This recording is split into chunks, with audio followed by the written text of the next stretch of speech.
How's everybody doing?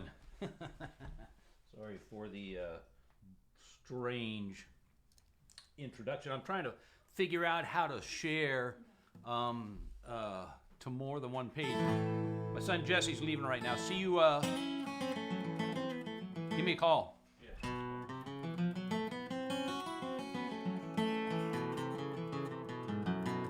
But I got a new piece of gear I'm trying out here tonight. Please, anyone that if you hear anything, it's a new audio interface. So I'm hoping it makes the sound a little bit better. It's supposed to. And if it's making the sound worse, please let me know that right away, or send post a comment, and Susie will see the comments. I had a couple of other projects come up this week, and I never got a chance to sort of test it out. I had a chance to test it out and make sure that all the lights were on and doing the right thing, but I never really got a chance to do any real test or anything like that. So I hope everyone is doing well. We're fine here. It's very warm again today. I guess not exceptionally warm, but probably almost up to 80 degrees here in Southern California where we are, which it's just the weather the last few days has just been beautiful. And you know, during the summer, and especially in September, now in October, when it's 110 degrees here for weeks on end, and people all over the country and all over the world are wondering why anybody would live in Southern California, now is the answer. It will get cold off and on during the winter at certain times, and sometimes pretty cold for us. You know, 40, 50 degrees during the day and pretty cold at night. 40 is pretty low during the day. I don't think it ever gets that cold. But you always know within a week or two, it's going to be 80 degrees again. That's why you live in Southern California, because in the wintertime, you always know that within a week or two, it's going to be 80 degrees again. And everybody all over the world knows it then, because they're looking at the Rose Parade or whatever other event is going on. So anyhow, new album, a few weeks out now. I'm going to be doing some songs from that tonight. I'm going to be mixing it up a bit. Let me get a few things straightened out here. And mixing it up with some older songs. First one is a song that I wrote with my friend Wyman Reese many years ago.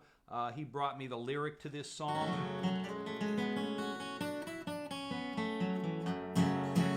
Inspired by a friend of his dad who grew up riding the trains, riding the rails in the 1930s, looking for work, and was even featured in a movie called Riding the Rails. A fellow by the name of Bob. He had a nickname for himself, Guitar Whitey, he called himself. Decent singer and guitar player, but carried his guitar on the trains. Bob Guitar Whitey Simons, and so that's the story on this song. This lyric was inspired by him, and I think I contributed part of one of the verses and all of the music. Can't remember, it's been a little while. So this is called Emperor of the North.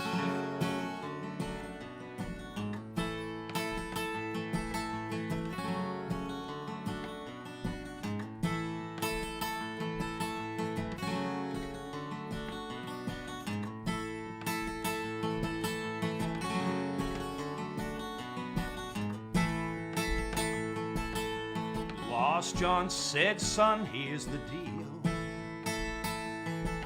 We share everything that we can steal.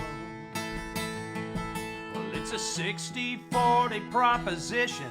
Given your green looks and poor condition, you can take this split or leave it if you choose. These farmers, they've got more than they can use.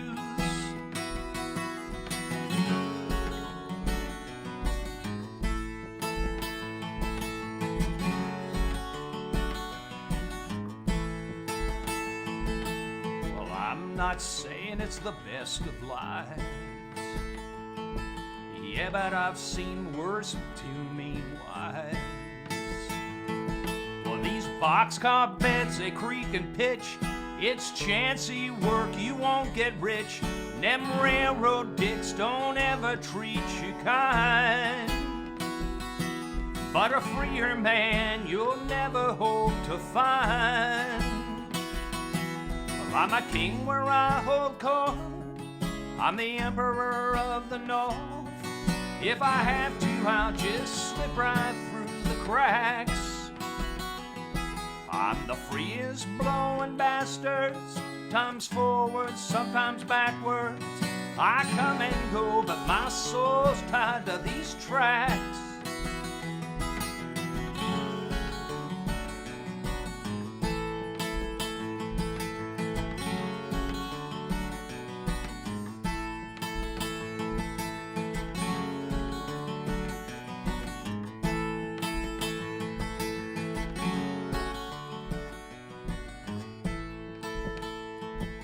From the New York yard to the Colton station, well, there's scattered souls across this nation.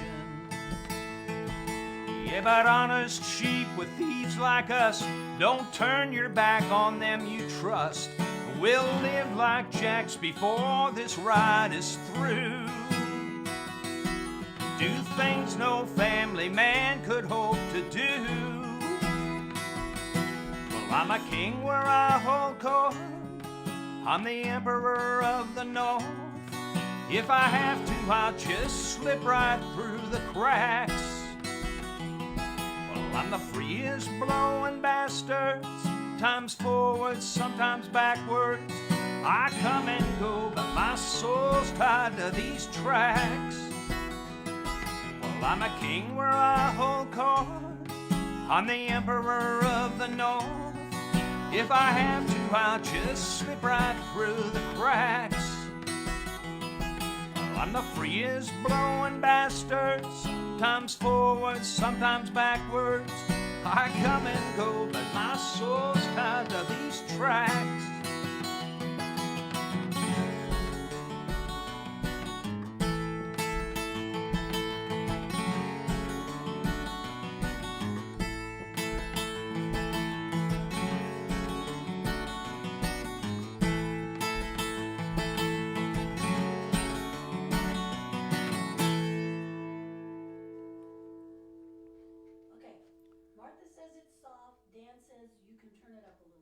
I think I'm up all the way, Dan. I think I've got all the... I'm getting some feedback on the sound in my my sound guru that's guiding me told me I can turn it up a little bit, and I don't think I have any more room. I think all of the knobs are up all the way, Dan. So if the volume is a little bit low, my apologies, and I will look into what it takes to correct that sometime during the week. I mean, need another, I don't know what, another battery source in line somewhere. So,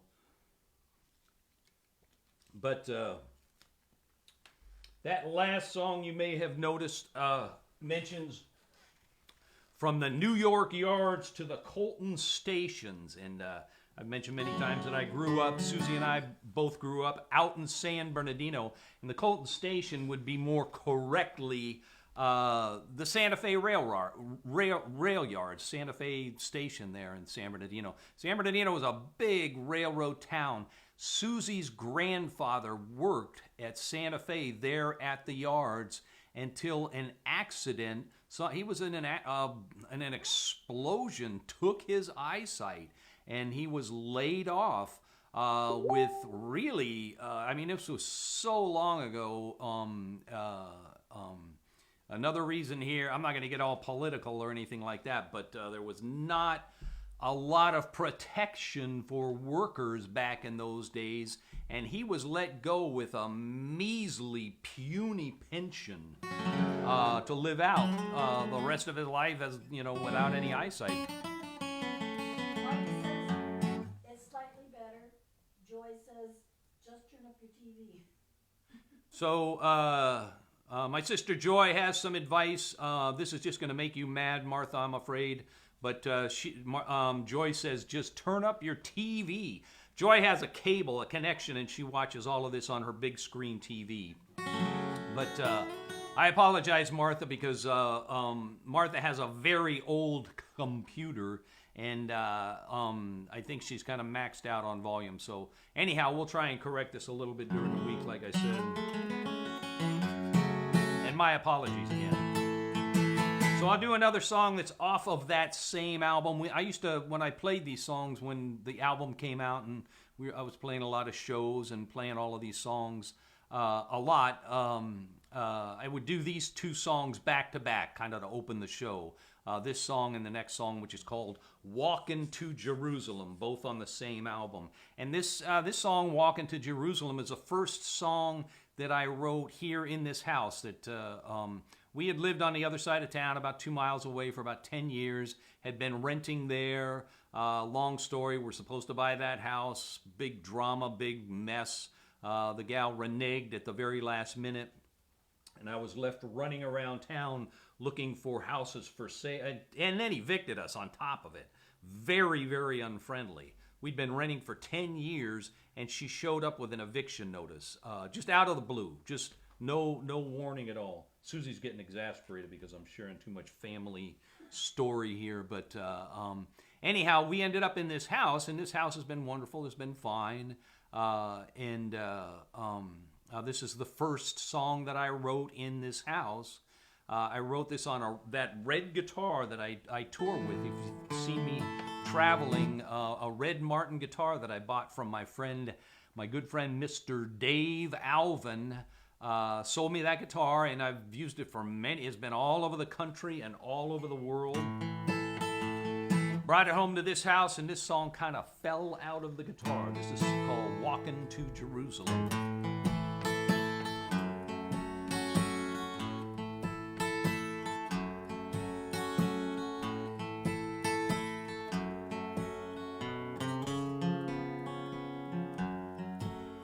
I'm walking to Jerusalem, my head is hanging low. 40 miles behind me, I got 40 miles to go. I don't know where I'm traveling, I don't know what I'll find, but each step takes me further, the ones I left behind. Mother, hear me call, sister, hear my cry. The hills rise up before me, shadows fill the sky. I'm walking to Jerusalem, I'm walking all alone. I'm walking to Jerusalem, trying to find my way home.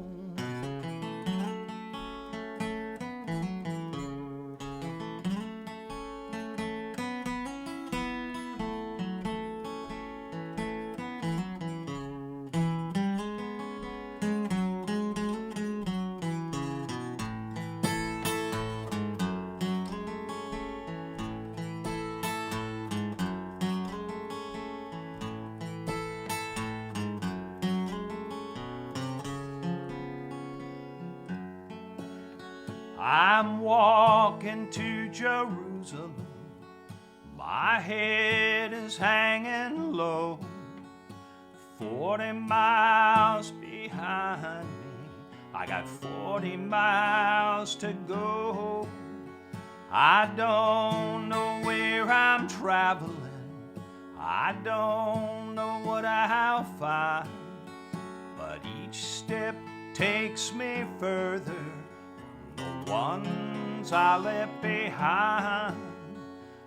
Mother, hear me calling, sister, hear my cry.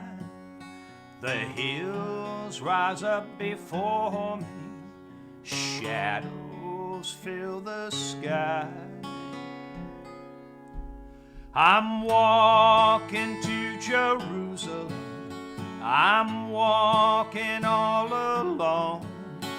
I'm walking to Jerusalem, trying to find my way home. 1, 2.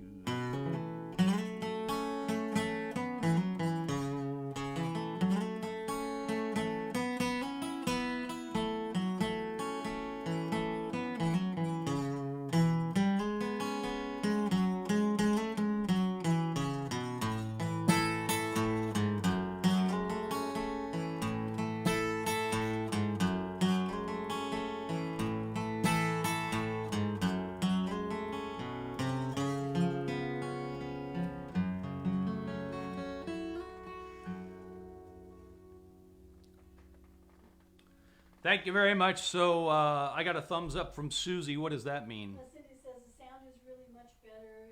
It's just everybody's commenting about sound. Oh, good. So other than the volume difference, does the sound a little bit better? And my sister Cindy up in Sparks, Nevada, home of John Asquaga's Nugget. Formerly, I don't think it's there anymore. But she says it sounds good. Years ago, Susie and I and my brother-in-law and my sister and my brother-in-law Cindy and my brother-in-law Jim all went to John Asquaga's Nugget there in Sparks, like I said, to see George Jones. Do you remember this? Oh my God. And we were high on mushrooms. Don't ask me why. It's not the sort of thing that we usually did, and that's not the sort of show that's really conducive to that. But there we were, and so we're excited, and we got the early seats. It was the dinner deal is what you could, for $20 a ticket, you got dinner, prime rib dinner, which was pretty good. Again, on mushrooms, I don't know why we would do that, but it got you in early, and so you got seats close to the stage, which was the deal. I said, well, let's just do this.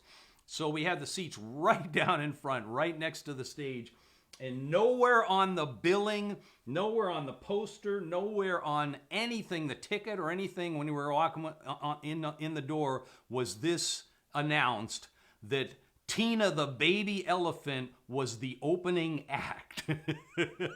So there we are, right down in front, right next to the stage, kind of high as we can be on mushrooms, and the curtains come back, and there's Tina the baby elephant, and she looks like she's drugged to the gills. Her eyes are just beet red, and she's balancing on a board, on a ball or a barrel or something like that. And we're all, oh my, you can finish the rest of that phrase. But, so I heard afterwards that, what did somebody tell me? That the red eyes are not necessarily an indication of the elephant or the animal being drugged up. It sure looked like it to us. It sure looked like it to me. So. Anyhow, there's a little story about John Asquaga's Nugget there. My mom's favorite place to gamble away her life savings.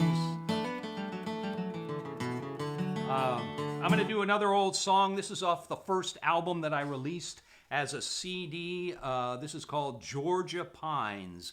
And I used to love the expression, tall as the Georgia Pines. I didn't really use it in that way in this song, but it's what got me thinking about this. So this song is really just about losing track of where you belong. Just that tremendous homesickness, I guess. And anybody that travels by themselves, as all of us that play music do at one point or another. I've been to Europe 2 or 3 or 4 times just on my own. A suitcase and a guitar. And friends of mine have done it for a lifetime, done this for a lifetime, and been over there dozens of times like that. At some point, and it's not really. I mean, I'm meeting friends. I know people there, and I know people that are going to be at the shows, and so I am seeing people I know along the way. But in between, during the traveling part of it, it can get a little lonesome. So, out there by yourself. So this song is called Georgia Pines.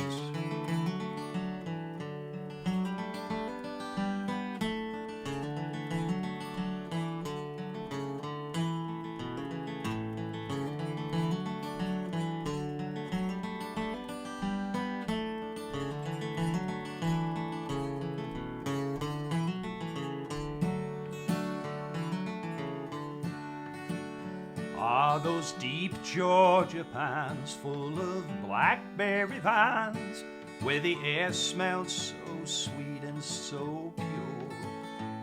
There's a clearing, they say, full of sunlight and shade, in those deep, dark, tall Georgia pines.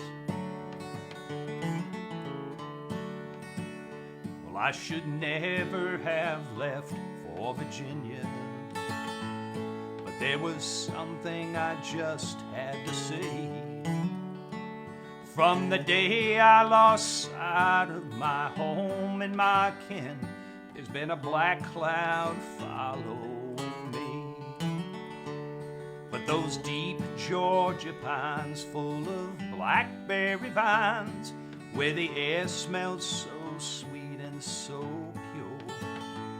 There's a clearing, they say, full of sunlight and shade, in those deep, dark, tall Georgia pines.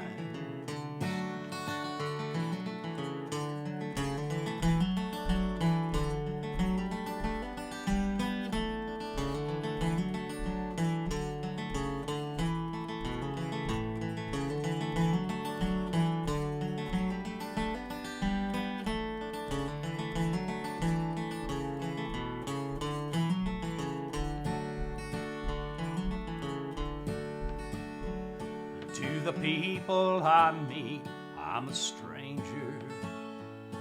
The stranger to them is no concern. I long for the day I can leave here, and to my home I will gladly return. To those deep Georgia pines full of blackberry vines, where the air smelled so sweet and so pure. There's a clearing, they say, full of sunlight and shade, in those deep, dark, tall Georgia pines. Ah, those deep Georgia pines full of blackberry vines, where the air smelled so sweet and so pure. There's a clearing, they say, full of sunlight and shade, in those deep, dark, tall Georgia pines. In those deep, dark, tall Georgia pines.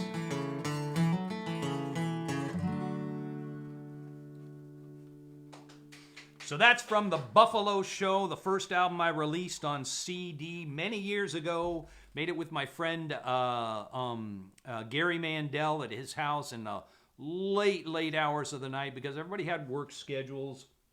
It was a slow process, took about 9 months, but I was I'm still very proud of that album, and I have copies for sale.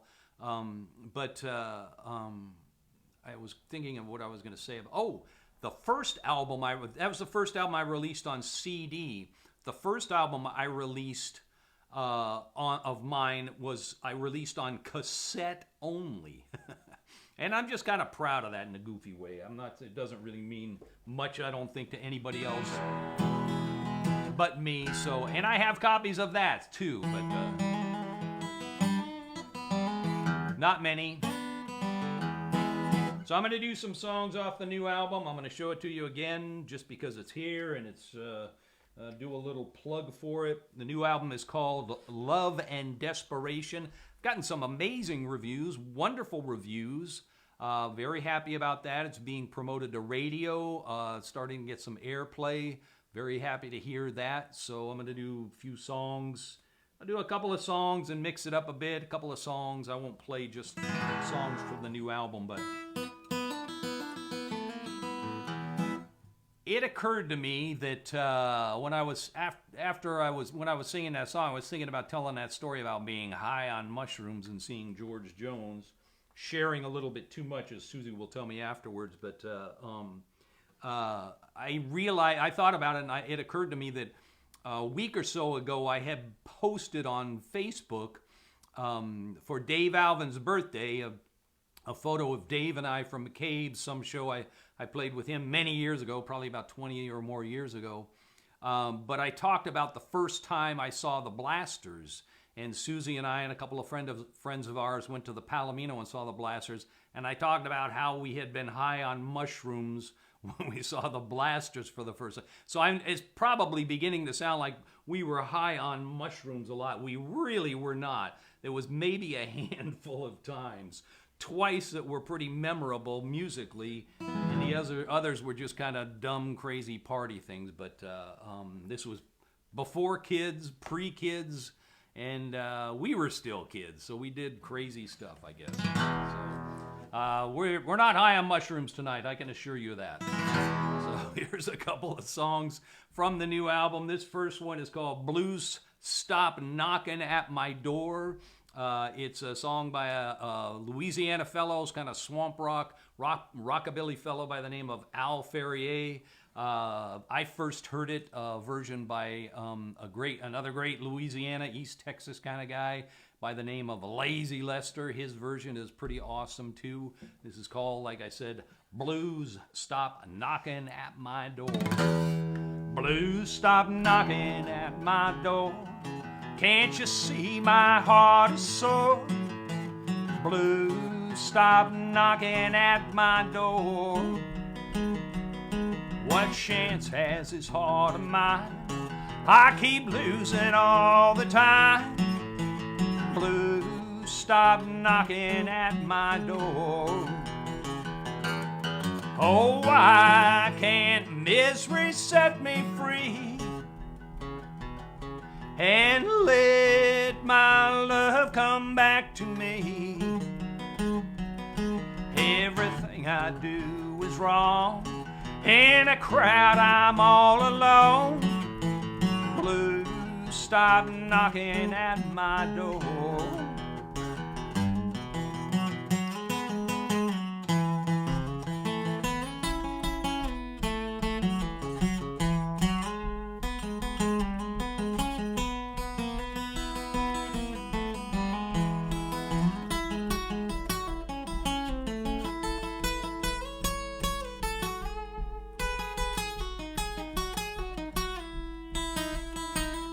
Why should I feel so blue? I've tried so hard to be true. Blues stop knocking at my door. Send my lover back to me. Yeah, no more will there be blues knocking at my door. Oh, why can't misery set me free and let my love come back to me? Everything I do is wrong. In a crowd I'm all alone. Blues stop knocking at my door.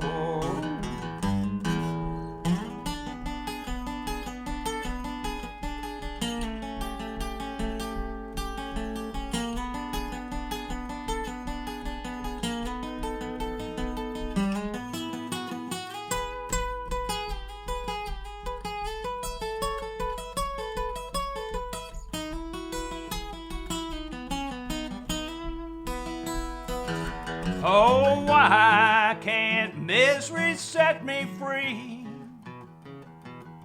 and let my love come back to me? And back to me.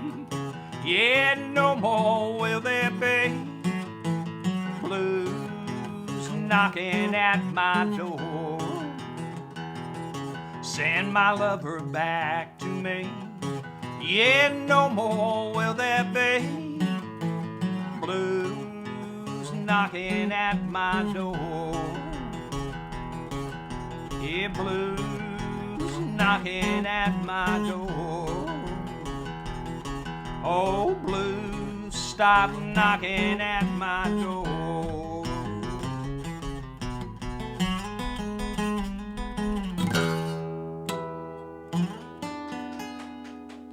Thank you, baby, and thank you all. And thank you all for tuning in. I should have said that earlier in the beginning, but I forgot about that. So People from Texas are watching, according to Susie. Is that Bob Ellis down in Houston? And all I've got is Texas. Yeah, Terry Hudson. Terry Hudson down in Dallas, Fort Worth, or her home out in the country. She's got a ranch, I think.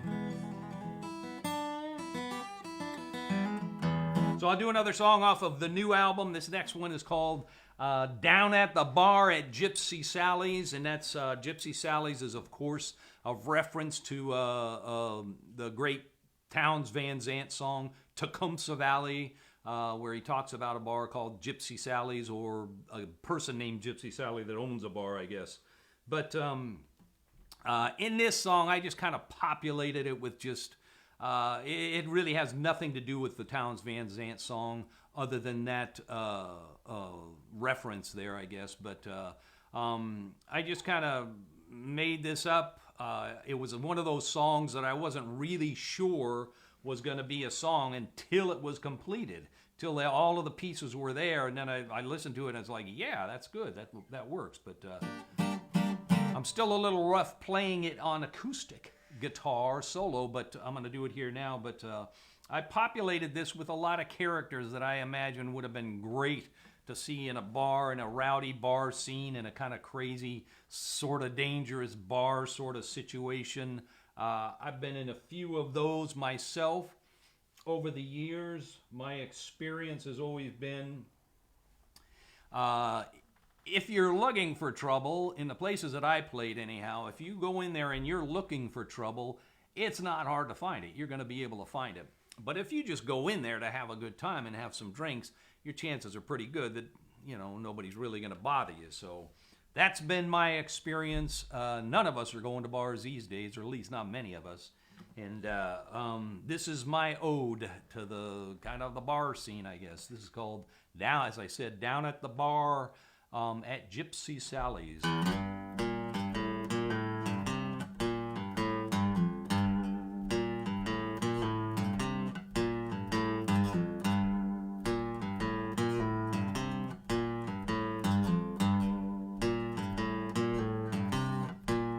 Down at the bar at GYPSY SALLY'S, just be cool and you'll be alright.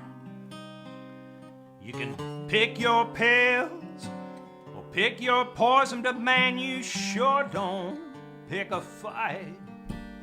She's got a shotgun in the corner. She keeps a ship behind the bar. And if someone tries to play some masquerade, man, they sure won't get too far.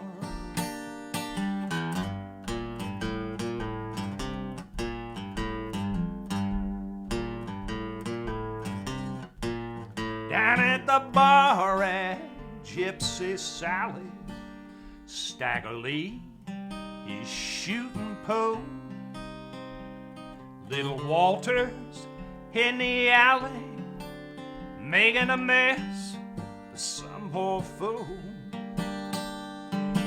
Lightning's in the corner.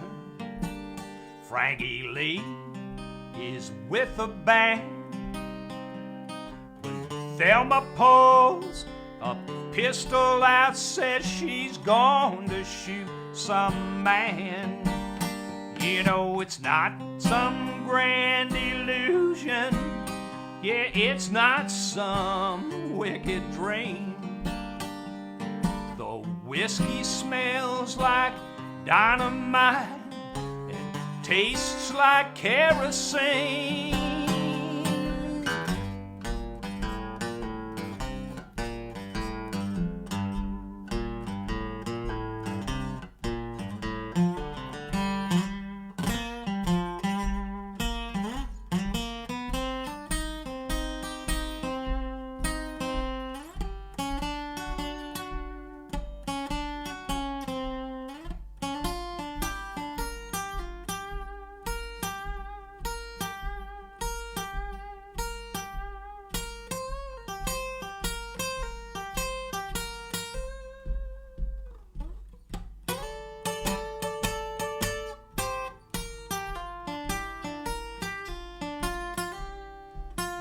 down at the bar at Gypsy Sally's.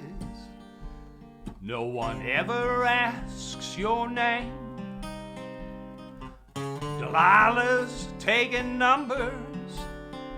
No one seems to know the game. Caledonia's drinking at the bar. The Wolfman's on the prowl.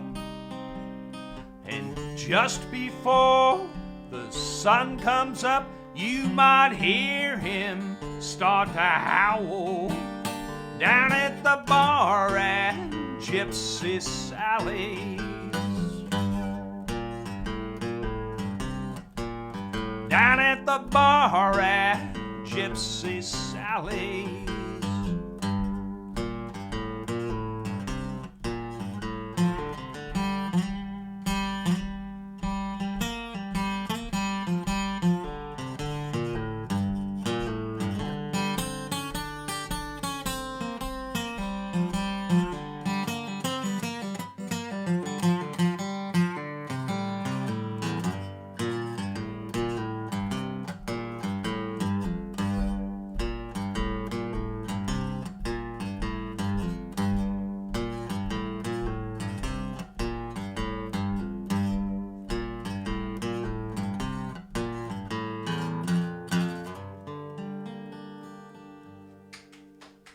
Thank you, baby.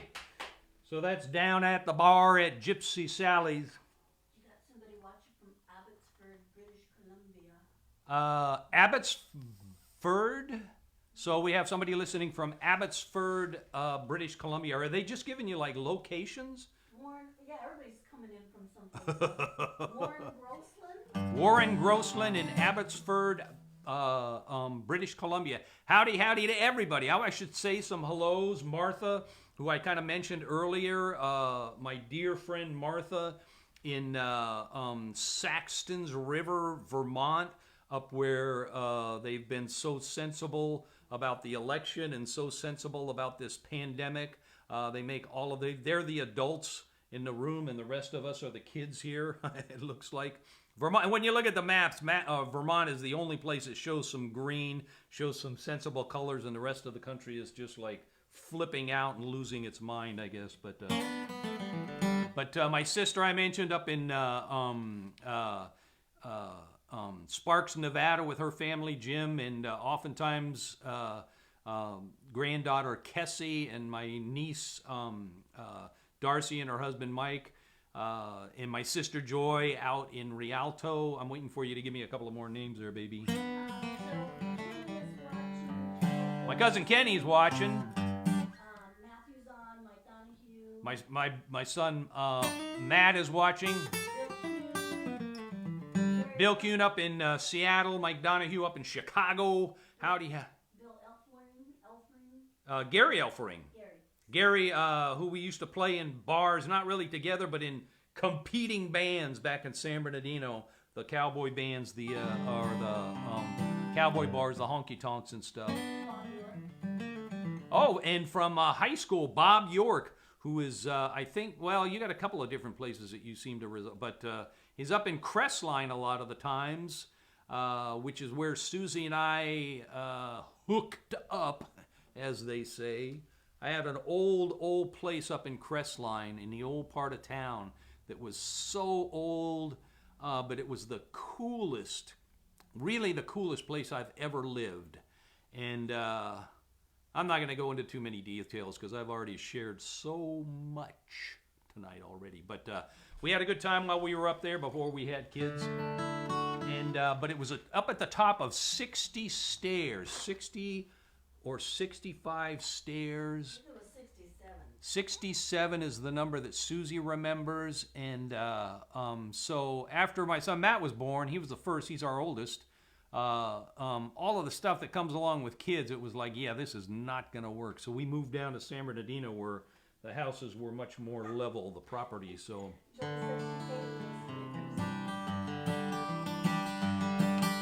I'm going to do an old song. This is not an old song. This is from the last album, but it sounds like an old song, which is what I do with a lot of my songs. I try and make them sound old.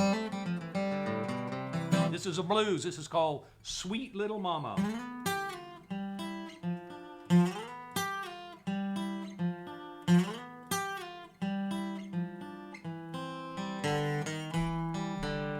Sweet little mama, who does your light shine on?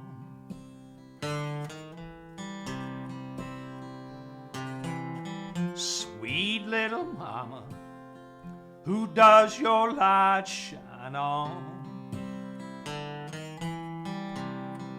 Well, I'm standing in the shadows, all I ever had is gone.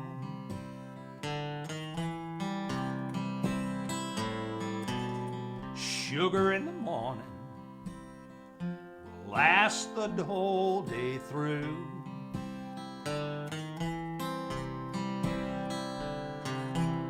Sugar in the morning will last the whole day through.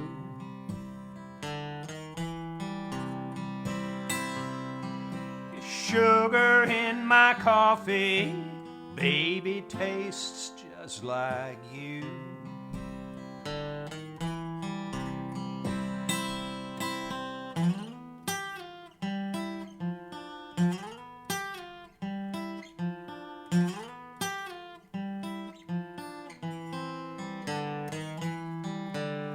I'm going to the city, but nobody knows my name.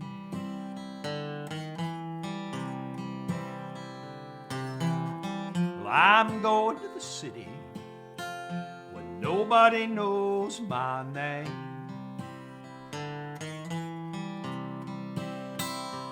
All the streets are full of strangers, everybody looks the same.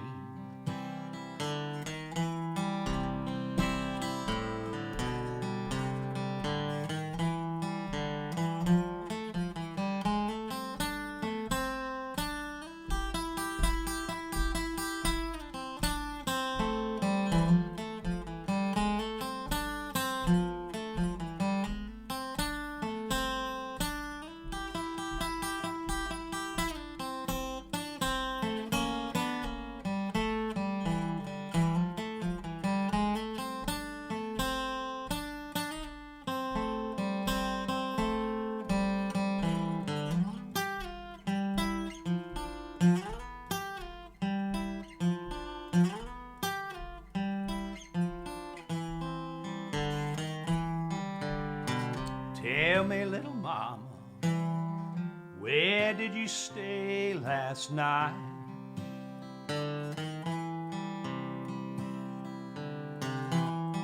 Tell me, little mama, where did you stay last night?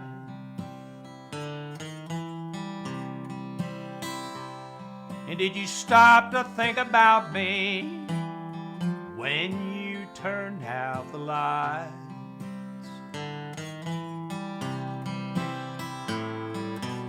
Sweet little mama, who does your light shine on?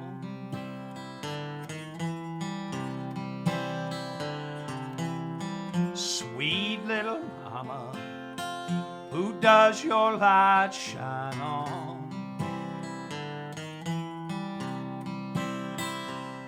Well, I'm standing in the shadows, all I ever had is gone.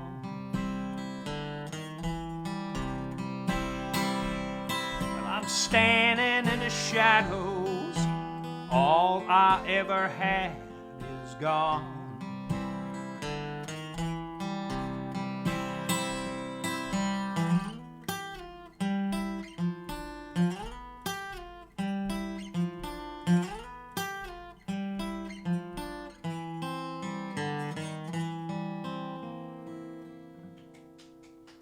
Thank you, baby.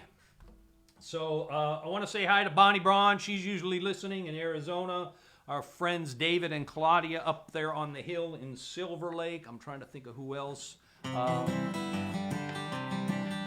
our friends in Haleiwa, a little pineapple town on the north shore of Oahu, Kevin and Joanne. and Rachel is out there right now with the baby. I think Yes, his name is Carson. Carson is out there too, so they might be out on the beach still. It's still daylight there. So I'm going to do another song off of the new album.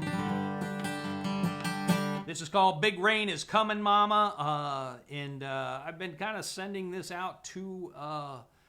there's just been an unbelievable number of storms.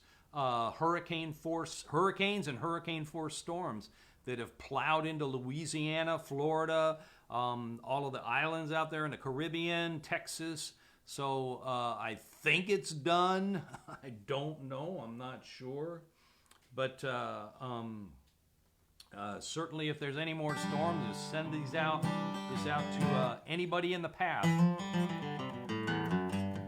And it reminded me when I was kind of going over this song of a hurricane that we were in as kids. We actually lived up in Rhode Island. My dad was service and he was stationed up there at the time for a year. And we lived out on Newport, Rhode Island for 1 year. It was great. It was wonderful. But a hurricane came through, had come all the way up the coast and was still hurricane force when it hit,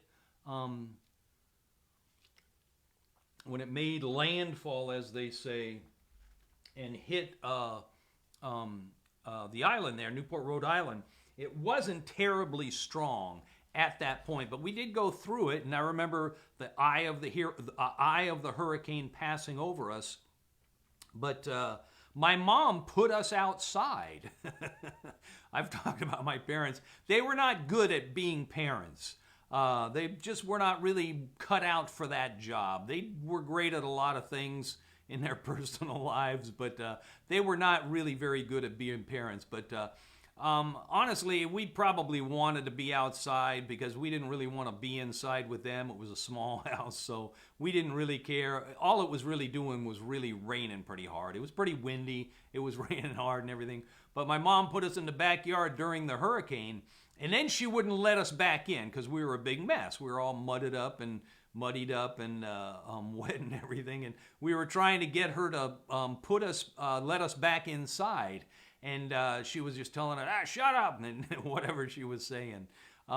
So we came up with a plan. This might have been my plan. It sounds like it was probably mine, but the idea, there was a big tree there that was right outside the kitchen window. You can see this big tree there from the kitchen window. So the idea was that I was the smallest, I was the youngest, I was only in second grade at the time, but the rest of them would hold me up like I was sideways, like I was horizontal, like the wind was blowing that hard that it was blowing me horizontal, and I had to hang onto the tree, and she would come to the window and see us and have to let us in. So we did that from what I remember. I remember the story, being held up there by my two other sisters and my brother, and going, Mom, let us in, it's a hurricane, or whatever I was saying.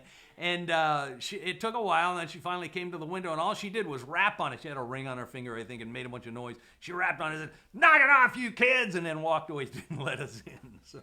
Do you remember when you found a stingray? No, I don't. My sister Cindy's reminding me that we found a stingray in the street. There was a beached whale on the beach that was just down the street from our house. There was a lot of adventures, a lot of beach adventures while we were there, but I should probably sing a song at this point. Anyhow, this is called Big Rain is Coming, and for anybody that's facing a storm or has faced a storm.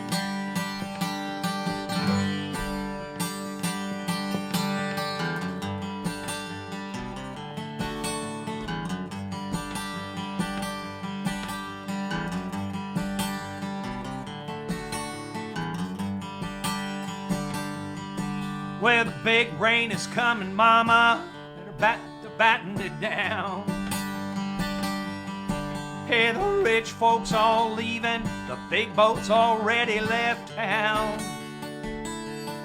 Well, I got a rusty old bucket and a busted old knife. Don't look like much, but it might save your life. Big rain is coming, Mama. Better start to batten it down. Well, the big wind is blowing, Mama. The leaves all starting to fly.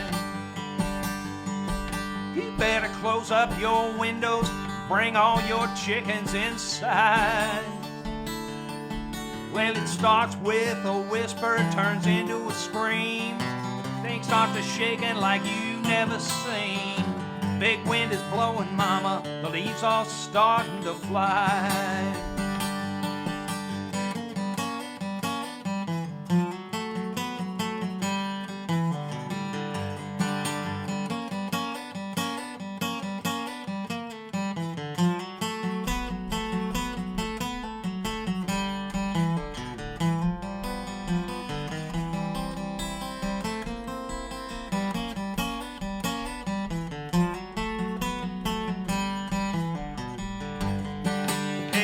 Storm is coming, mama, the water's started to rise.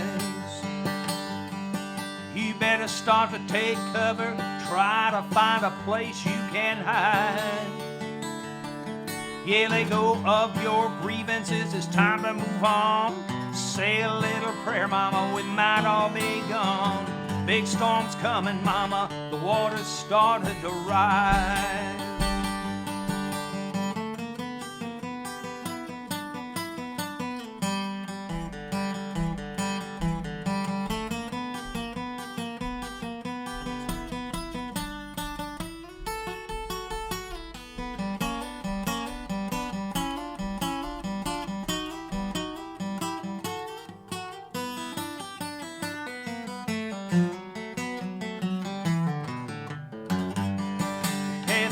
Rain is coming, mama, better start to batten it down.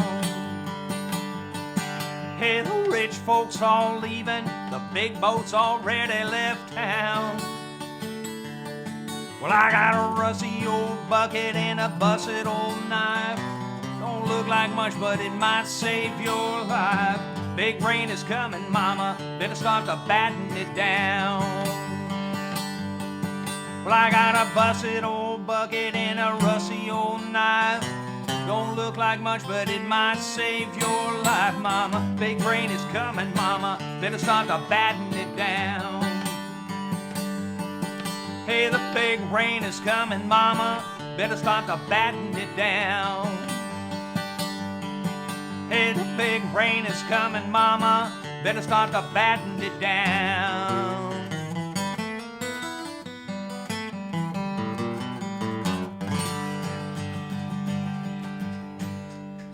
Thank you very much. Thank you, baby. So your kid is being really bad. Who, Matt? He says, I want more stories. The songs are good, of course, but I want to hear more about how Jesse and I almost didn't exist. my son Matt is listening.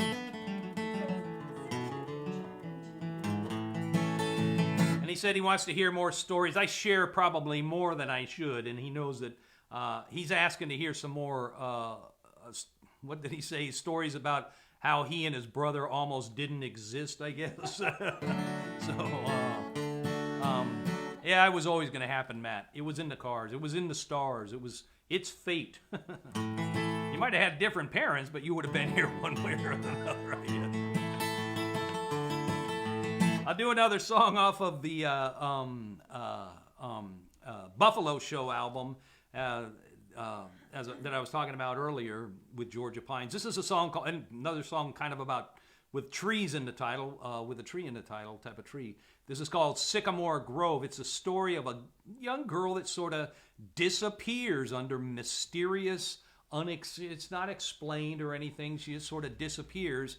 This song takes place probably about 100 years ago, somewhere in the Southwest, rural sort of place. Small town, before telephones, before newspapers, but kind of at that time when the stagecoach had disappeared. There weren't really cars yet, but the stagecoaches had disappeared, had gone away, but there were still stage stops or the remnants or whatever were still around. So I pictured this song. It's a narrative kind of a song. A story's kind of a song, but I pictured this story being told by the brothers and sisters of this young girl that disappears and try to use language that kids might have used and sing it in a way that kids might have sang about it or something like that. So this is called Sycamore Grove.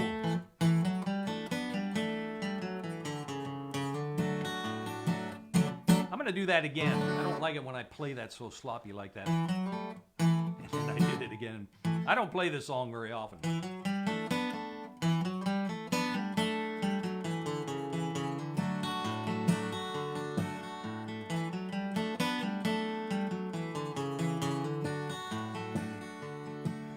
There's a cool wind blows in the Sycamore Grove, a big stone wash by the old stage road. But you better not stop, everybody knows you might never come back from the Sycamore Grove.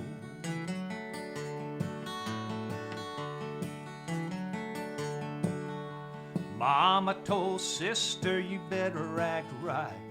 Better stay home, trouble's waiting outside. Sister said to Mama, I can do as I please.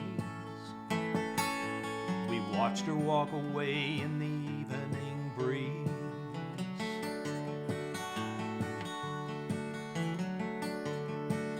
You could see it on the faces of the people in town. Always kinda jumpy when a stranger was around. Where did he come from? Where did he go?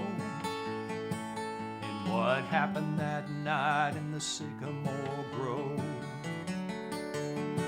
Yeah, there's a cool wind blows in the Sycamore Grove, a big stone wash by the old stage road. But you better not stop, everybody knows you might never come back from the Sycamore Grove. Don't talk about it, don't say a word. Didn't notice anything, nothing was heard.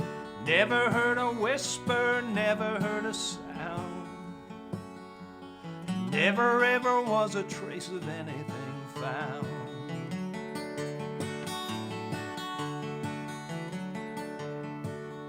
Someone told Mom it wasn't really her fault. She didn't say nothing, she just stared at the wall. The only thing stirring is the wind in the trees and the screen door bumping in the evening breeze. Yeah, there's a cool wind blows in the Sycamore Grove, a big stone wash by the old stage road. But you better not stop, everybody knows you might never come back from the Sycamore Grove. Yeah, there's a cool wind blows in the Sycamore Grove, a big stone wash by the old stage road. But you better not stop, everybody knows you might never come back from the Sycamore Grove. You might never come back from the Sycamore Grove.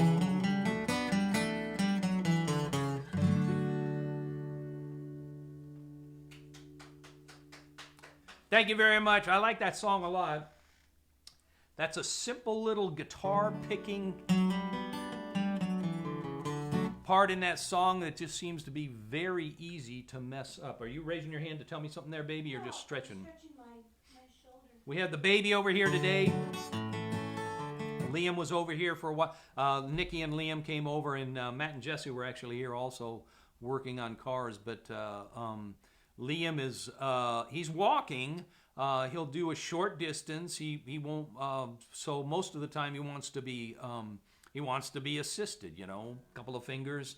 Sometimes just one. A lot of times two. So that means you're kind of bent over in a position that you never are in otherwise. And he's just everywhere. He wants to go here and wants to go there, and you just got to kind of follow him everywhere. So after he leaves, we spend about 2 days kind of recovering from that. So it's good exercise.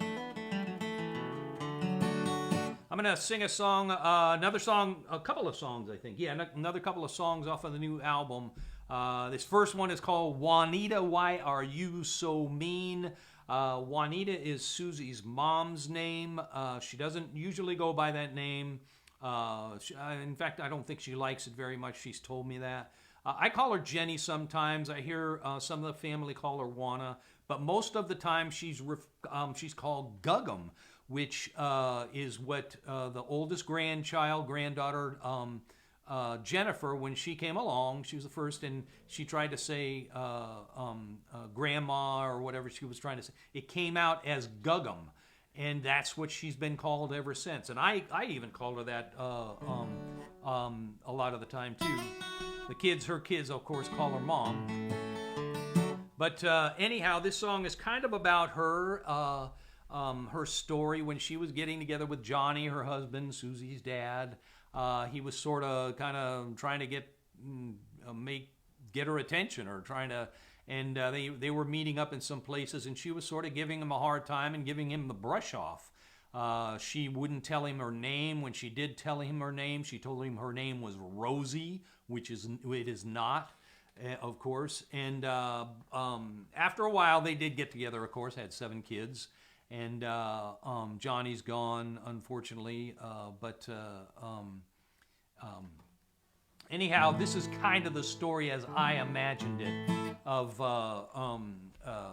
Jenny, of Juanita playing hard to get.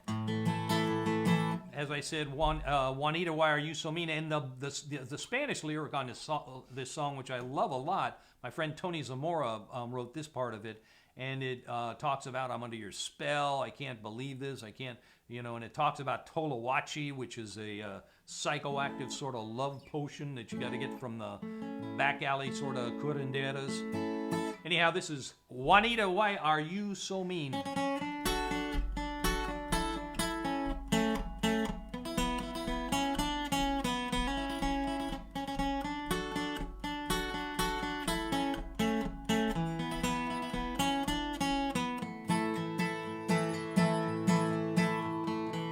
I never saw it coming, I never had a clue, just minding my own business, that's when I first saw you.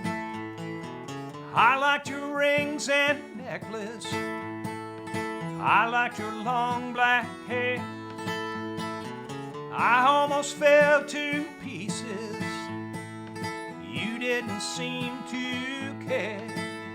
Estoy bajo de tu hechizo y no entiendo por qué. Es el poder de Toloache o algo más que no puedo ver. No puede ser. We've been upside down and inside out and back and forth and in between. But from the start, you broke my heart. Juanita, why are you so mean?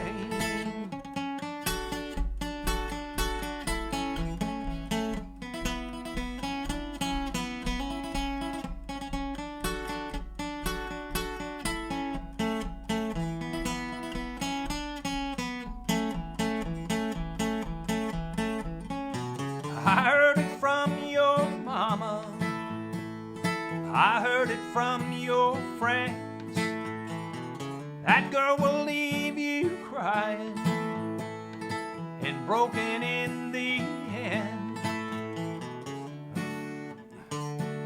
You spent up all my money, sorry.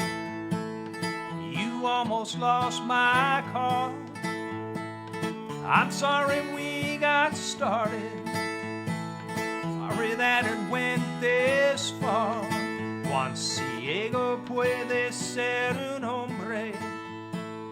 Es triste pero es verdad. La próxima vez necesito mi coche, porque ahora no tengo nada. No tengo nada. We've been upside down and inside out, back and forth and in between. But from the start, you broke my heart. Juanita, why are you so mean? Been upside down and inside out, back and forth and in between. But from the start, broke my heart. Juanita, why are you so mean? Juanita, why are you so mean? Juanita, why are you so mean?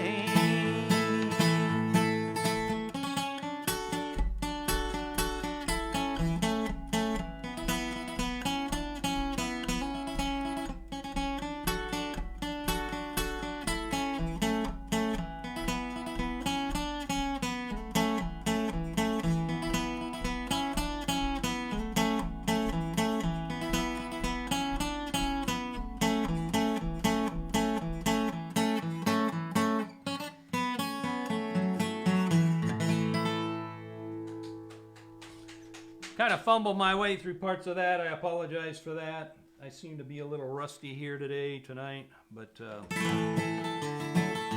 my apologies, as I said. But I'll do another song off of the new album. This is a love song I wrote for Susie. I haven't always been really good about writing love songs, but maybe it's because she hasn't broken my heart yet. Because from what I've what was that guy, that guy Dan Fogelberg that wrote all those heartbreakingly lovely love songs. Those songs, I read an article one time, they were all about one girl that broke his heart. And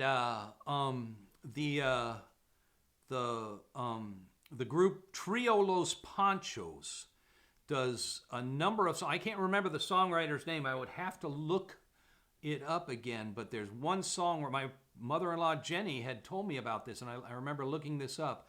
And many of these songs were written by one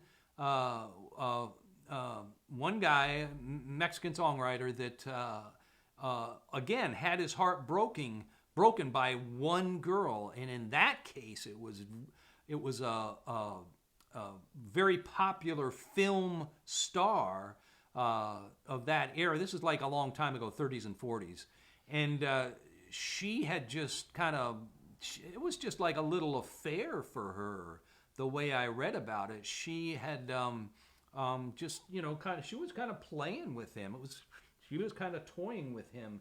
And just shattered his heart, and he spent the rest of his life writing love songs for her. So, I don't know if there's any moral to that story or not. We all take a chance on love. There's nothing else you can do, and hope for the best. So anyhow, this I wrote for Susie, and as I said, she hasn't broken my heart yet. So I'm still hoping for the best. This is called A Tender-Hearted Love.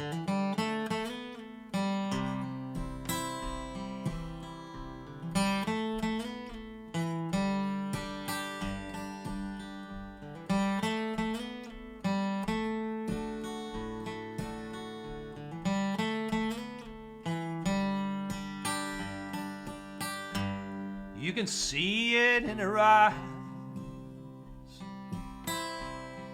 in her soft and gentle touch, the way she'll tease you with a smile, just a little, not too much. And when I'm alone in the dark, I just can't find my way. She's there to show me the light and softly call out my name. She's a tender-hearted love, a tender-hearted love. Nothing here or up above like a tender-hearted love.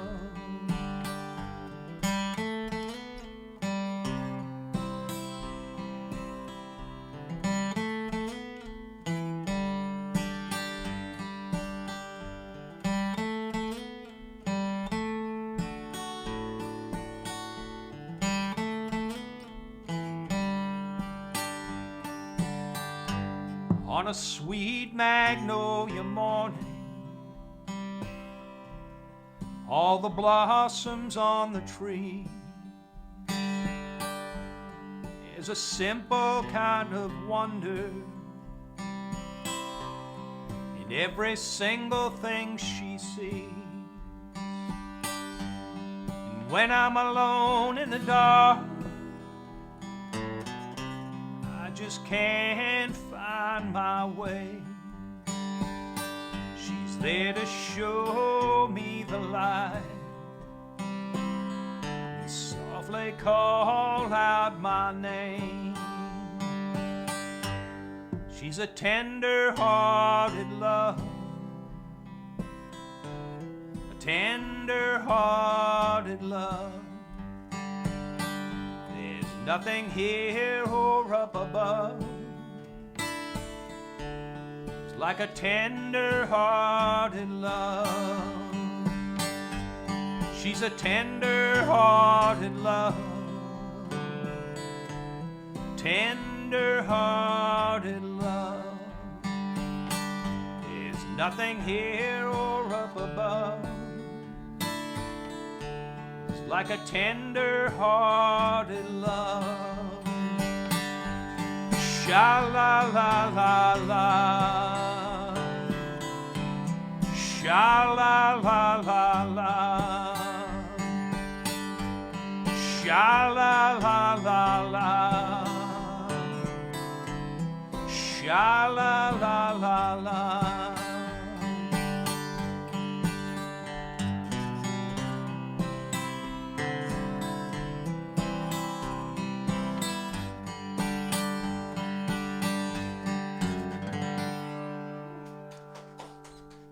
Thank you, baby. That one's for you.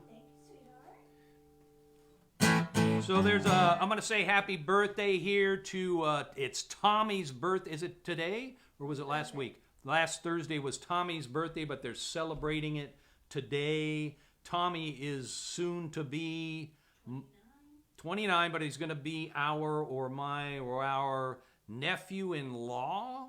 Do I have that right? No. Anyhow, he's Nikki's brother. So when and Nikki is Liam's mom and Jesse's girlfriend, our son Jesse's girlfriend. So when they get married, which they had planned to do, but you know, pandemic.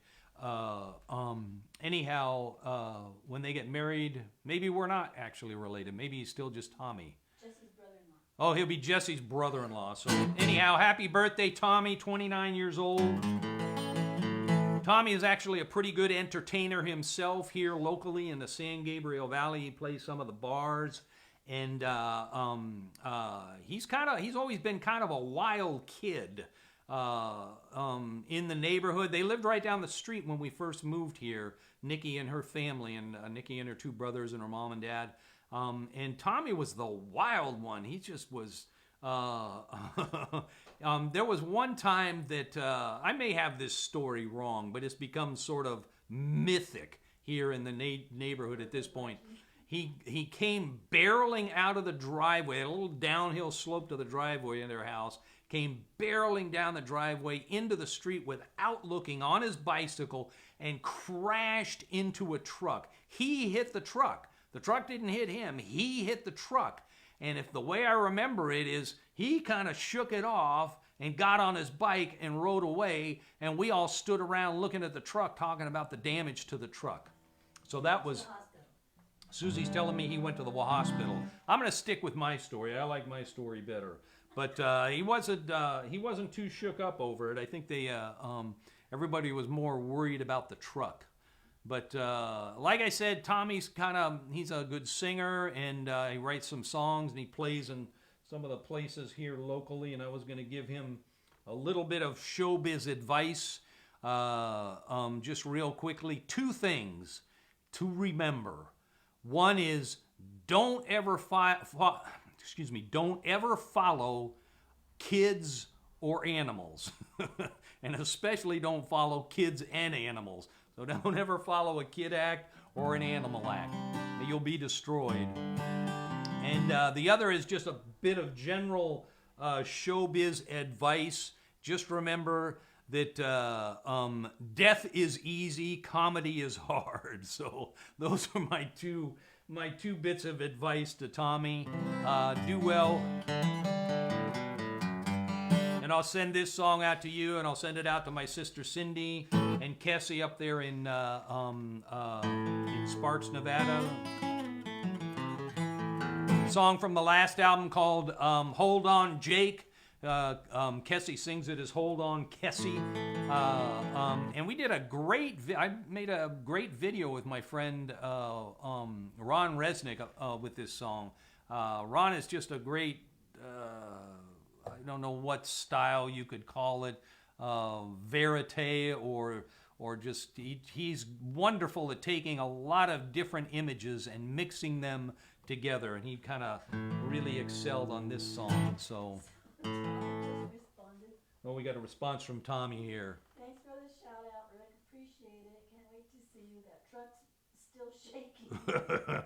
Tommy says the truck's still shaking, and I believe it, Tommy. So this one goes out to you. This is called Hold On, Jake. Hold on, Jake. The time is moving slowly. Hold on, Jake. Don't you sing a sad tune. Weather's rough, the road's a little rocky. Hold on, Jake, Mama's coming home soon. You got $1, I got a dime. You get the liquor, I'll get the wine. Cain starts to shout, and Abel starts to holler. Moses called a sheriff for the very last time.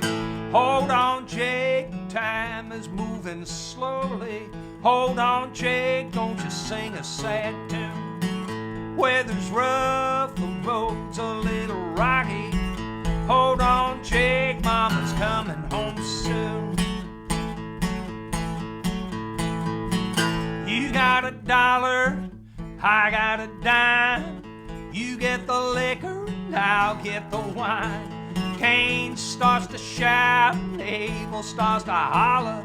Moses called a sheriff for the very last time. Hold on, Jake, the time is moving slowly. Hold on, Jake, don't you sing a sad tune. Weather's rough, the road's a little rocky. Hold on, Jake, Mama's coming home soon.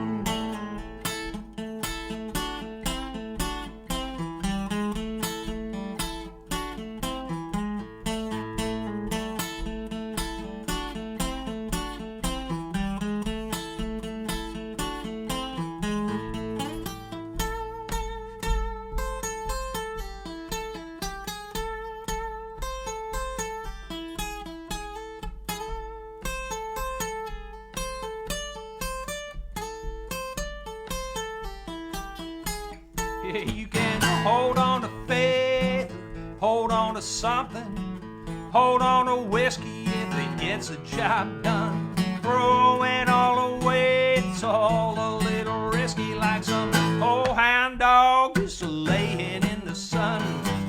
Hold on, Jake, the time is moving slowly. Hold on, Jake, don't you sing a sad tune. Weather's rough, the road's a little rocky. Hold on, Jake, Mama's coming home soon. Hold on, Jake, the time is moving slowly. Hold on, Jake, don't you sing a sad tune. Hold on, the road's a little rocky. Hold on, Jake, Mama's coming home soon. Hold on, Jake. Hold on, Jake. Hold on, Jake.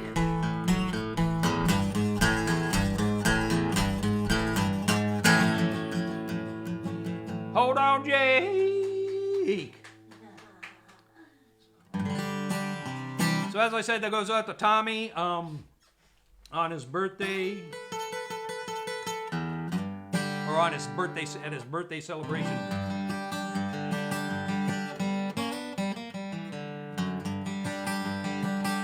So I'm going to do a song that, this is also from the Buffalo Show, another song from the Buffalo Show, and it's a song that my mother-in-law wrote for the most part. I kind of helped her with the music and wrote out the chords and everything, and some of the words, or kind of coached her where some of the words. I talked her into adding the bridge part, I guess is what I did. But my friend Wyman Reese and I kind of worked out the music to this song. It's a beautiful song. It's called ¿Por qué te vas? Why do you leave? And I've been singing this for many years. And of course, when someone passes away, this is appropriate. But we lose track of so many people in our lives, and so this song just kind of has a lot of meaning, I guess. So this is called ¿Por qué te vas?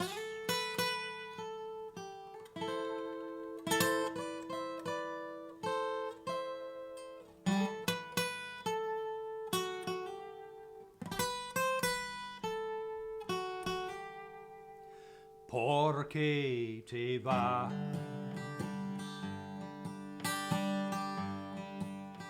¿Por qué te vas? Sabiendo que te quiero, sabiendo que me muero. ¿Por qué te vas? ¿Por qué te vas? Cariño de mi vida, sabiendo que te quiero, sabiendo que me muero. ¿Por qué te vas?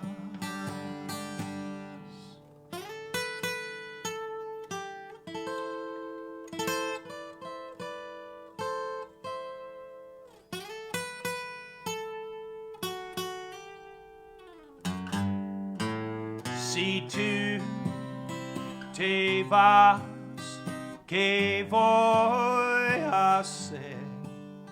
Tú sabes, sin ti no puedo seguir. ¿Por qué te vas?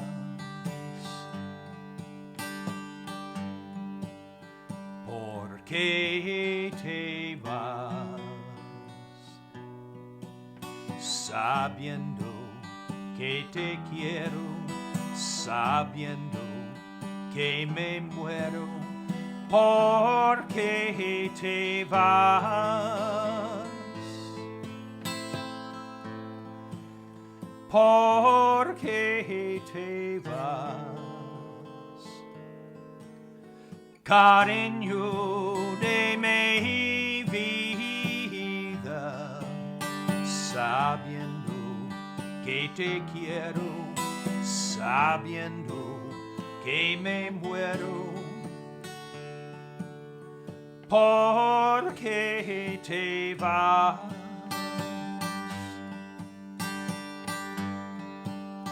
¿Por qué te vas?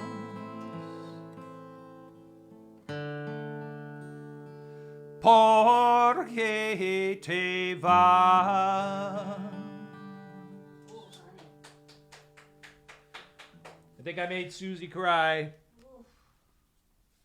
So that's a beautiful song. ¿Por qué te vas? Why do you leave? You know how much I love you. You know how much I need you. I mean, that's everything right there. I don't know if you need to say much more than that. So, last week, what key am I in here? So last week we had Liam's birthday here. We had a little party. Liam had turned 1 year old. We had a great party. Everybody had a good time. He had a great time. And he was actually sick. We didn't find out until the next day. He wasn't really terribly sick, but he had a little fever and was going through it the whole week. Did not slow him down at all. He partied. He had a great time. He got a little cranky at times and took a couple of naps, but hey, I know people my age that party like that. So Anyhow, it was kind of great. And then the following day was KYPSY, our my sister Cindy's granddaughter, our grand niece, up in Reno. It was her birthday. They were born one day apart, literally.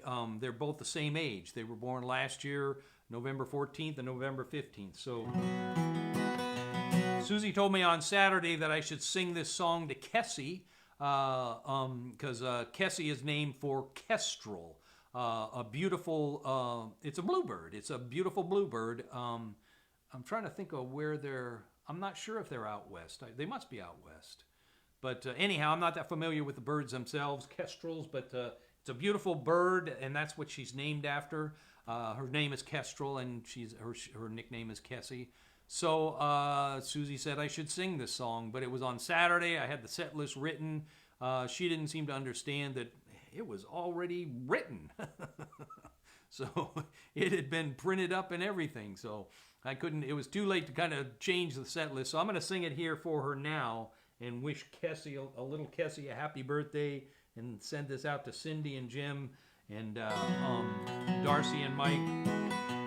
This is a beautiful song from Butch Hancock. Maybe my favorite Butch Hancock song. I'm not sure, but Butch is a very, very prolific guy. I've gotten to know him a little bit, and he treats this just as another one of his songs, as he would, as a songwriter would. His favorites, I'm sure, are probably whatever, for other reasons, or what maybe he's just most recent. The recent ones tend to be the favorites for me, and I don't know why, but they're new, I guess. But anyhow, this is a Butch Hancock song called "If You Were a Bluebird." If you were a bluebird, honey, you'd be a sad one. I'd give you a true word, but you already had one. If you were a bluebird, you'd be crying, you'd be flying home.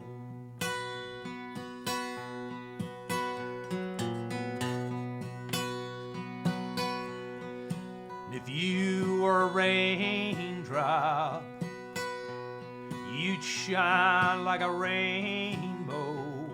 And if you were a train stop, the conductor would sing low.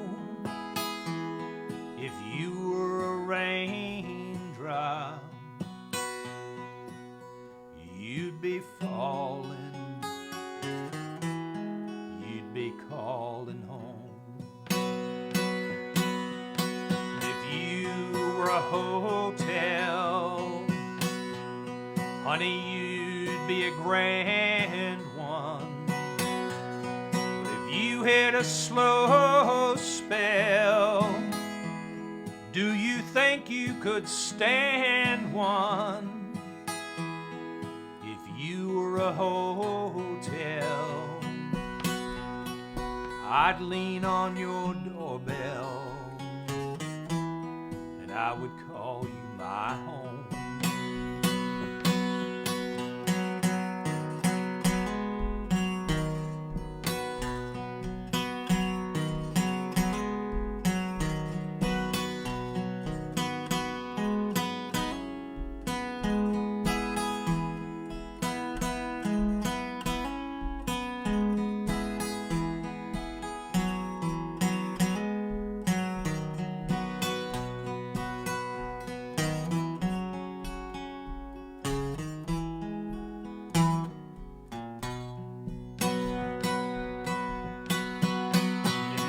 A highway, I'd stretch alongside you. I'd help you pass byways that had dissatisfied you. If you were a highway, I'd be stretching, I'd be fetching you home.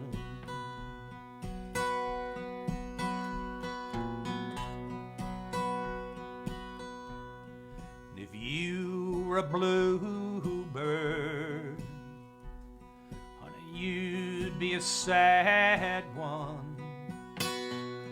I'd give you a true word, but you already had one. If you were a bluebird,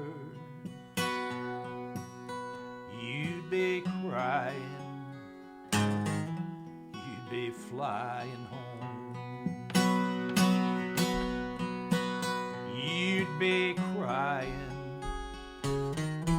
you'd be flying home.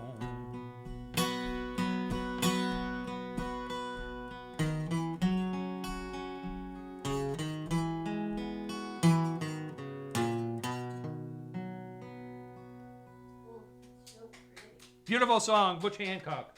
As I said, I'm know Butch a little bit. I've gotten to play with him a few times, sort of informally and sort of not so informally. Some, a concert setting here and there, and on the trains, on the Roots on the Rails trains. And he is about as easygoing. He's kind of a songwriting hero to many of us.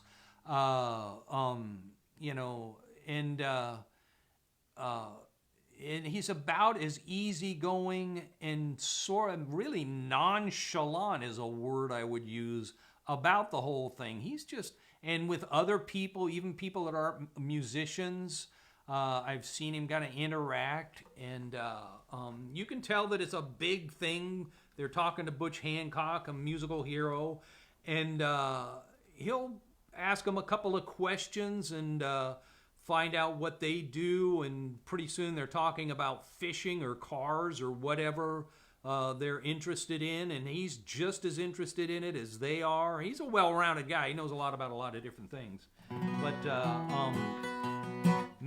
very easygoing guy, Mr. Butch Hancock, in my experience. And I've gotten to be around him a few times. I think that's probably pretty accurate. So this song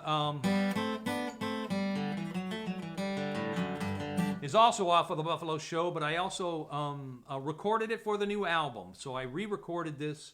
I had released it on the Buffalo Show, and I even released a live version on an album a few years after that. I recorded it. I was on KPIG, K-Pig, up in Watsonville, up in Santa Cruz area. And I sang this song, and they gave me a recording of it afterwards, and I listened, and it sounded pretty good. And so I put it on the album.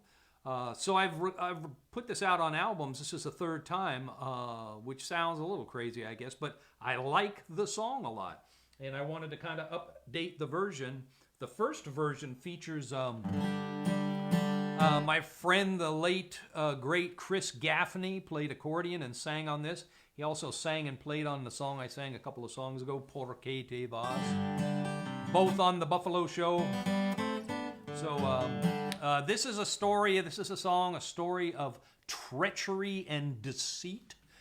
Takes place south of the border, south of Texas, that southernmost part of Texas down there by Brownsville and all of that, which is actually a very dangerous part of the world these days. This song I wrote many years ago. And as I said, it's kind of a story of treachery and deceit. It's kind of a noir sort of a story in that everybody in this song all the characters are guilty. Everybody's guilty. Everybody's been, everyone's got something shady in their past in this song. This is called Texas Lawyer. And my father-in-law, Johnny, gave me the Spanish refrain on this, the Recibirás lo que mereces. That's from my father-in-law, Johnny Mueda.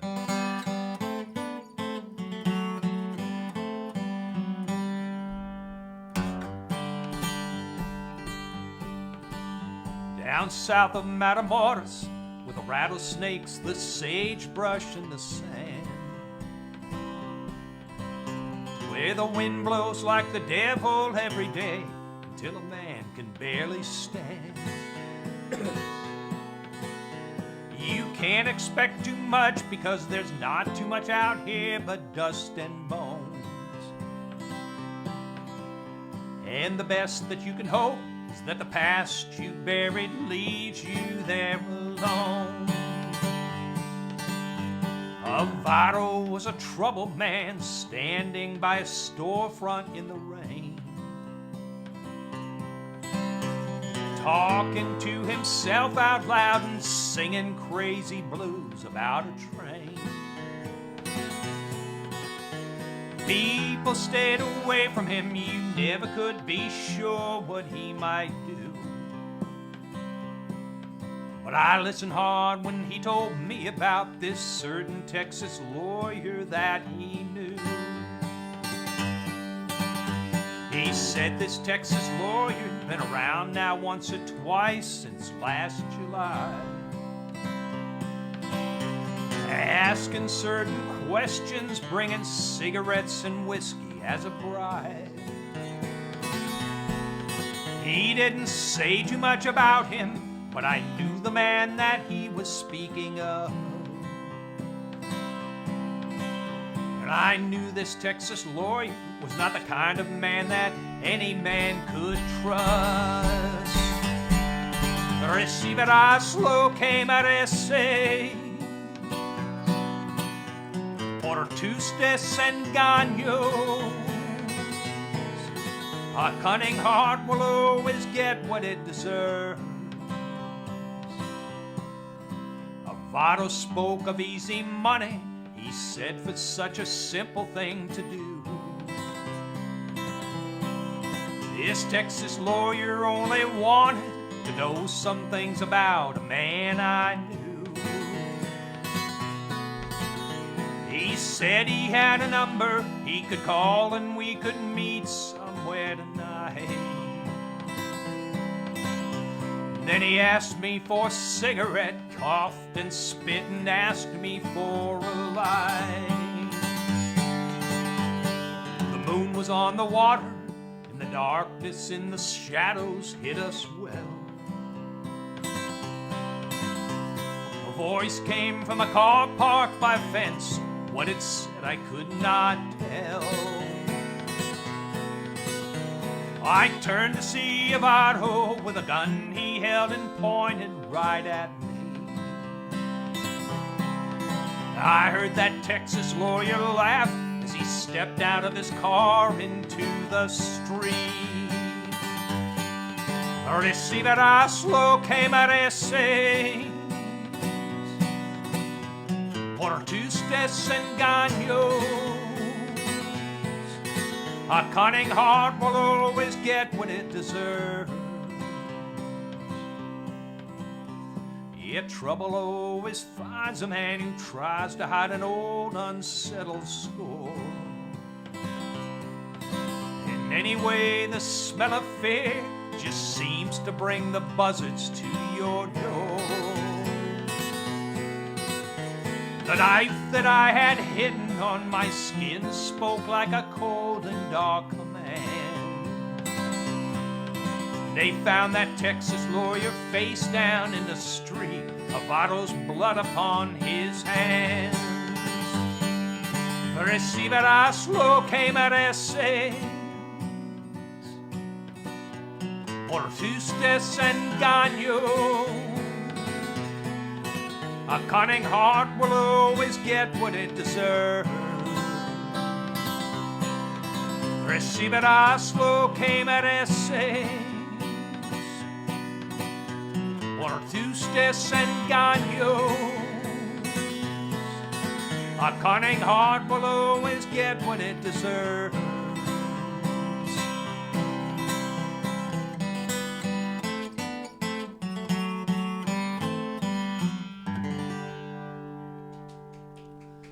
Treachery and deceit.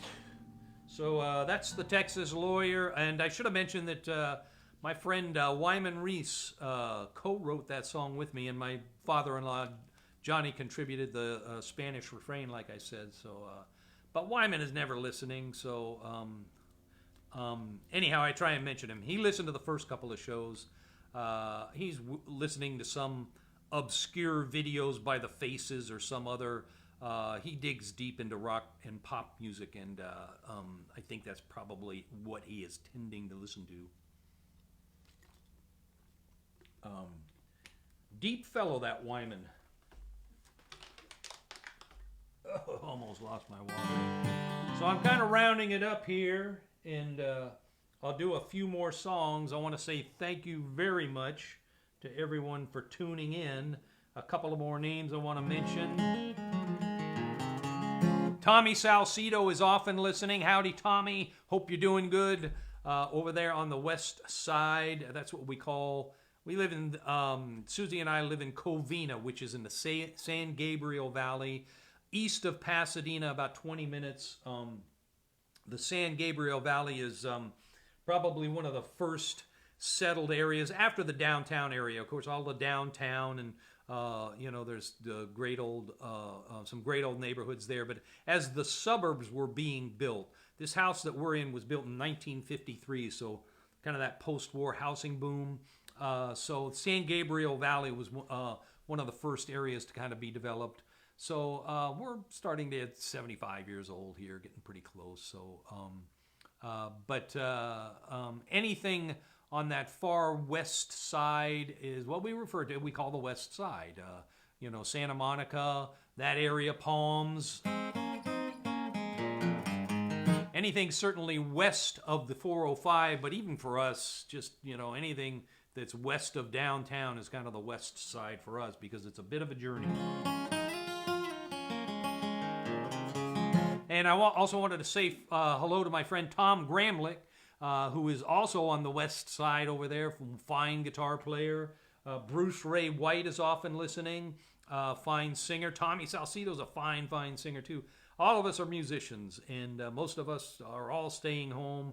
I get to play these live gigs, live streaming, Facebook, which has been wonderful for me, and I thank you all very much for tuning in. But none of us are playing the places that we usually play, the Cinema Bar and a lot of the other places in town. Nobody's touring. All the musicians are at home right now, so be kind to your local musician. Who? Oh, my good friend John Lankford is watching up in Chicago, I imagine. The great John Lankford, artist and musician. John is such a talented fellow. If you don't know John, musically, he is in like 8 to 10 bands at any one time and playing solo shows himself because that's what it takes to contain, that's how much musical talent he has to spread around. He can spread it around to 8 or 10 bands at a time. So if you're not familiar with John Lankford, do yourself a favor. John is from Wales. He's a Welshman, but been here in the States for, I think, quite most of his life, I would say. Many years, I know. So, howdy, John. Glad you're listening. I'm going to do a song, a Woody Guthrie song here. We're all going through this pandemic. It's starting to drive a lot of us crazy here, staying home, but I think we all need to remember from time to time that the people that are out there doing the hard work are really exposing themselves quite a bit. So this is Woody Guthrie's song, Deportee. The crops are all in, the peaches are rottening, the oranges are packed in their creosote gums. We're flying them back to that Mexican border to spend all their money to wade back again. Goodbye to my Juan, goodbye Rosalita, adios mis amigos, Jesus y Maria. You won't have a name, you ride the big airplane, and all they will call you will be deportee. Some of us are illegal and others not wanted. Our work contract's out, we've got to move on. 600 miles to that Mexican border, They chase us like outlaws, like rustlers, like thieves. Goodbye to my Juan, goodbye Rosalita. Adios mis amigos, Jesus y Maria. You won't have a name when you ride the big airplane, and all they will call you will be deportee.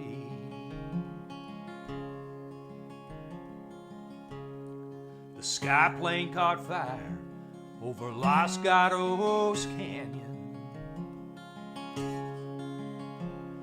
A fireball of lightning, it shook all our hills. Who are all these friends who are scattered like dry leaves? The radio said they were just deportees. Goodbye to my Juan, goodbye Rosalita. Adios mis amigos, Jesus y Maria.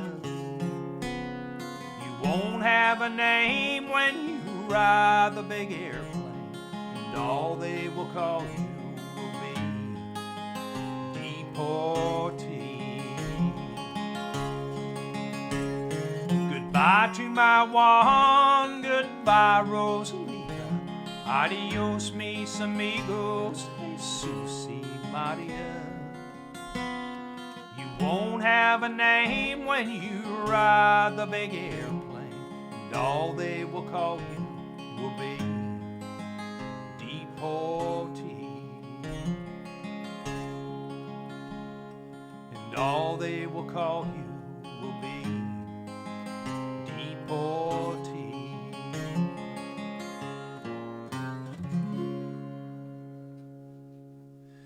So that's Woody Guthrie. A few years back, I was driving from Queens out down to Maryland.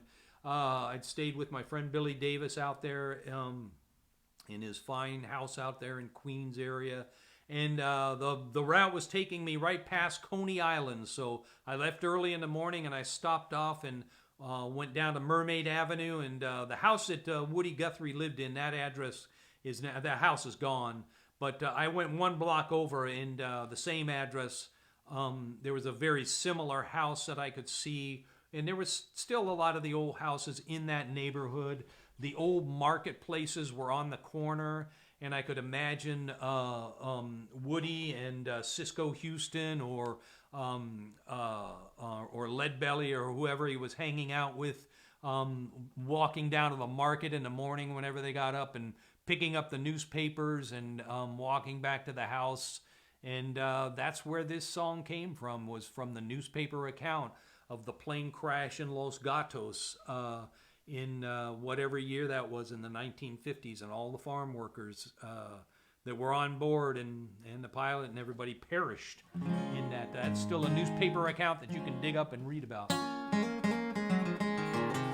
So I kind of wandered around Mermaid Avenue and went down to the boardwalk there because from what I've read, Woody and his family used to go down to the beach there. Big wide beach there. I can't remember the name of it, but you can see the amusement park off in the distance a little bit. It's not too far away.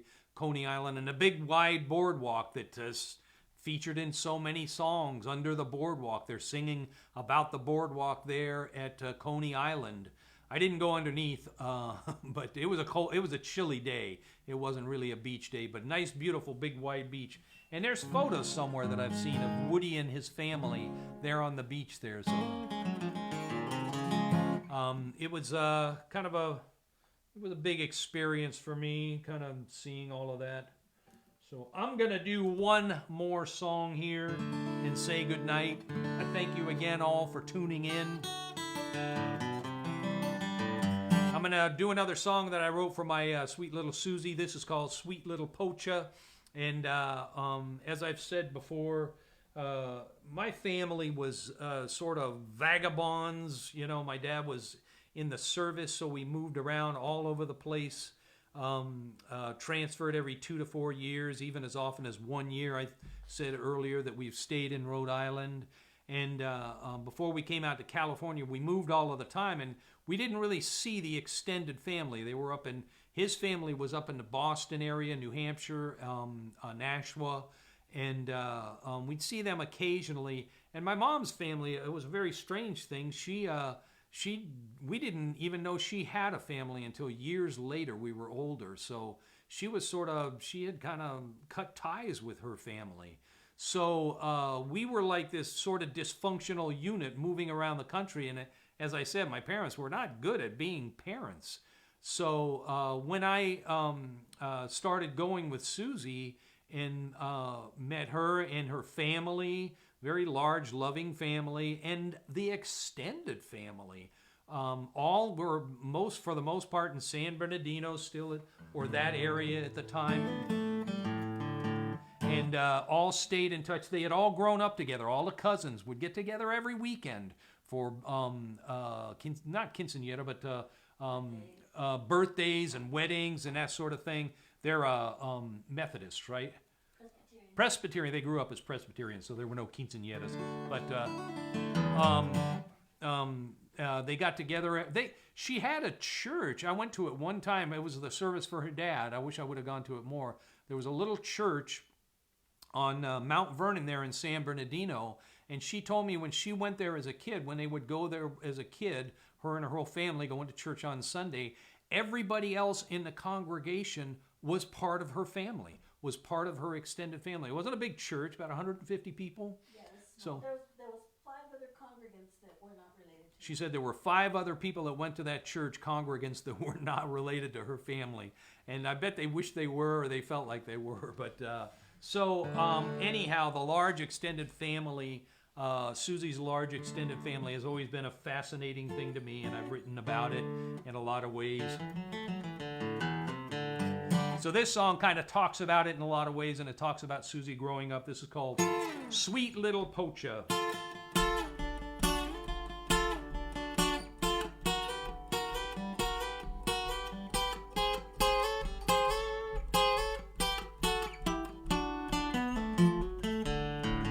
Sunny little smile, a wrinkle on her chin, sexy little giggle that puts me in a spin. She listens to her mother talking Spanish, but she'll never reply. Shh, quick to change her story if you catch her in a bind. Sweeter than a cupcake till you step over the line. Raspas from the freezer from the kids. Raspas from the freezer for the kids on the 4th of July. She knows every single cousin and every birthday, all the old stories and how they used to play. Everybody loves to see her. She always brings a kiss and a smile. She's a perfect little blossom from a perfect little bud, a crazy little angel straight from heaven above. She's my sweet little Poacher, the only girl that I'll ever love.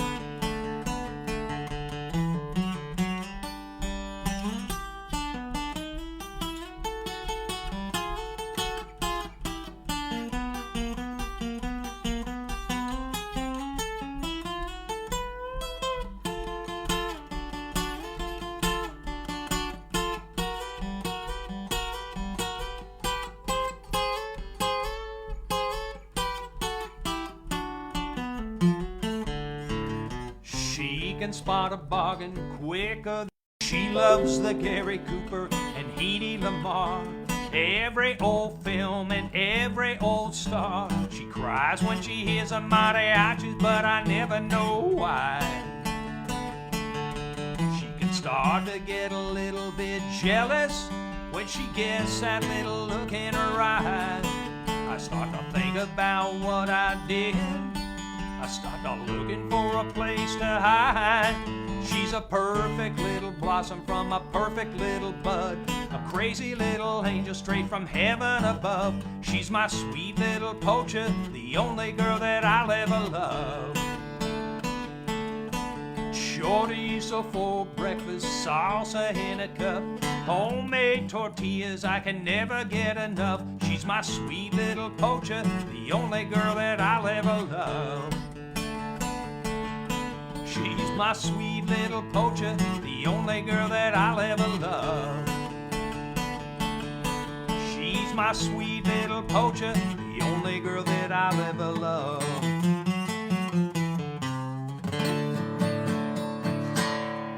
So that's sweet little Poacher for my sweet little Susie. I want to say a couple of things here first, though. I'm gonna just throw this excuse out. I bit my tongue last night while I was asleep, and this is the second time this has happened to me. God, I am really hoping this is not gonna be like a thing that happens. It's real. The first time it woke me up last night, it didn't even wake me up. But anyhow, my tongue has been really sore, so I'm just gonna throw that excuse out there. So I was kind of mumbling and messing up the words on that song. That's the reason. It's not lack of talent or lack of practice. I did practice a lot. But I was also going to tell my son Matt, sorry I didn't tell more stories. I was trying to think of some good ones. I know what he was thinking of. We all got together up in the mountains in March, or when was it that I told that story? And I told the story about... It was last year, and I thought everybody knew this, but I had been in jail twice, and I was telling the stories, and I guess Susie didn't even know it. They were not. The first time was, what did I do? I was up with my friend Jay. We hitchhiked up to Big Sur. And if you don't want to hear the stories, you can tune out. There's not going to be any more songs. But anyhow, my friend Jay and I hitchhiked up to Big Sur, and we're just kind of bumming around, and we went back down to San Luis Obispo and got picked up by the police because we were bumming around, you know, and got put into a cell. And so that was the first time. It was like a little juvenile. It's a little small jails. We weren't in the main part of the jail. There was like a little two-bed thing that was for the kids, and that's where we were. And so I told him about that. And then I did have a DUI when I wasn't even old enough to drink. I think I was 19 years old or something. And they pulled me over because my window was fogged up. My windshield was fogged up, but my wipers weren't working. So I was instead of wiping it off or something like that, I was driving and I was hanging my head out the window. So the police pulled me over, and I wasn't really drunk, but I messed up the ABCs. They try and get you to tell the ABCs forwards and backwards, and I messed that up, and there you go, you're in the clink. So anyhow, I think that's the story that one of the stories that my son Matt was hoping I would tell. So there you go, Matt. Please take care of each other. Be careful. This is such a dangerous time. This thing is for real. It's out there everywhere. Wear a mask. Just play it safe. We will get through this. Have Thanksgiving by yourself. That will be a drag, but it's one time, and then we'll all be able to get together and party next year. Good night. Thank you for tuning in, and I'll see you next week. Oh, and one more thing I'm going to do. I think I mentioned last week, I'm going to be at the Fret House the first Saturday of every month. It's kind of pretty for sure, as definite as things can be these days. So December 5th will be, I'll be doing the live show at the same time, 5 p.m. Pacific time from the Fret House. And we'll see you here next week, and happy Thanksgiving to everybody.